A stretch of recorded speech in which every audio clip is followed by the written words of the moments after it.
As the WNBA turns, starring Caitlin Clark, Angel Reese, Asia Wilson, and other angry feminists. Brought to you by George Soros, Adam Silver, Kathy Engelbert, and the Global Elite. All right, welcome back. I want to get into my daily dose of Caitlin Clark. I don't want to call it that. That's my Dion deal. This is As the WNBA Turns, the gayest soap opera on all of television. And last night, Caitlin Clark and the Indiana Fever hosted the LA Sparks. Caitlin Clark set out with a groin injury, kind of a mysterious groin injury. I have seen a clip at the end of their previous game where it looked like Caitlin Clark got knocked to the floor and came up a little wounded a tiny bit and kind of walked in a funny way. And so maybe it's all real, but there's part of me that thinks like Caitlin Clark needs a mental break. She's one of 23 in the last 3 games from three-point range. That's not a slump. That's a problem. That makes no sense. And there's people like, oh, she must be injured. She's playing through injury. That's why her shot's off. I'm not buying that. I'm not buying. She looks miserable on the court, and she should look miserable on the court because there is such an incredible headwind directed at her. Yesterday on the show or earlier this week, I said that like, hey, she's getting the Jackie Robinson treatment.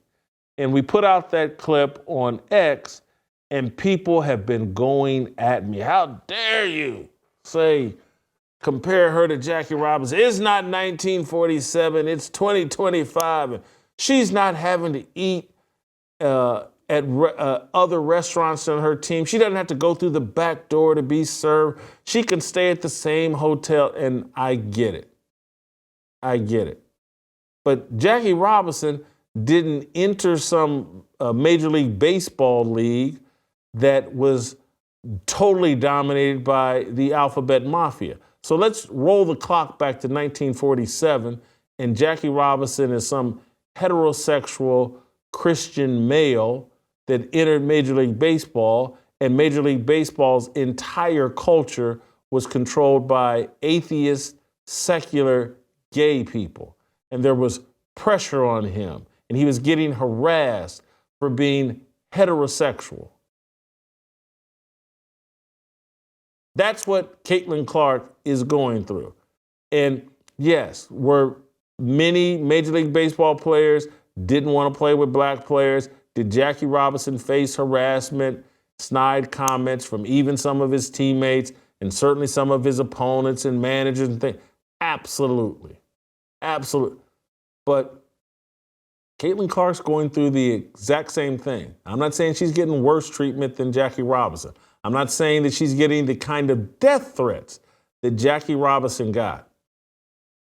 But she's under immense amount of pressure, and she's a woman. And things hit different when you're a woman. There was a reason why for thousands of years when men were of their right mind, civilized men didn't put women in war. Like, now that's our job. We'll do the life and death thing. You know, back when we were civilized and had brains, we understood there was a difference between men and women, and they had different roles. We've never seen a woman go through the kind of stress and pressure and hostile treatment, a hostile work environment for this kind of sustained period. Now, and I'm thinking this through in real time. What do you mean? Don't you remember? Did you not watch Mad Men and what the 1940s and 50s were like for women as they went into the workforce and all the sexual harassment that they endured? Well, and it broke a lot of them. And it wasn't a pleasant experience. And Maybe that is a proper analogy. But what Caitlin Clark is going through is bad. And I want to give you another example of just of this isn't so much what she's going through as much as it's a reflection of the atmosphere and the mentality and the delusion that she's going through in the WNBA, that this whole culture in the WNBA, it sweeps up everybody and they join in on disrespecting, shading, criticizing, trying to diminish Caitlin Clark. The entire league is in on it, and people that don't even realize they're in on it are in on it. I'm going to play you this clip from, I think the guy's name is Derek Clark. He was broadcasting the Valkyrie New York Liberty game 2 nights ago. And Kate Martin, who used to play with Caitlin Clark at Iowa, had a nice little run, and the Golden State Valkyrie, the expansion team in Golden State, nearly knocked off the New York Liberty, one of the best teams. I think Kate Martin missed a shot at the end that could have tied it or won it. But listen to what this broadcaster says. He's calling a Valkyrie Liberty game, but figures out a way. Hey, I'm going to praise Kate Martin while saying something totally delusional, nonsensical, and removed from fact about Caitlin Clark. Play the clip. You know, everybody knows Kate Martin because she played with Caitlin Clark in Iowa, but people forget that, you know, some of the games that Caitlin didn't have it, especially in the tournament, which is where Kate Martin really made her name. Kate Martin took over a lot of those games by herself.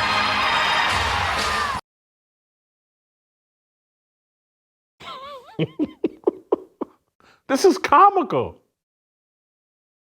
Because we all watched Caitlin Clark. None of us had ever watched college basketball in a real way, and we all watched the last 2 years as Caitlin Clark and Iowa went to back-to-back NCAA title games. They lost them both, but we saw the runs.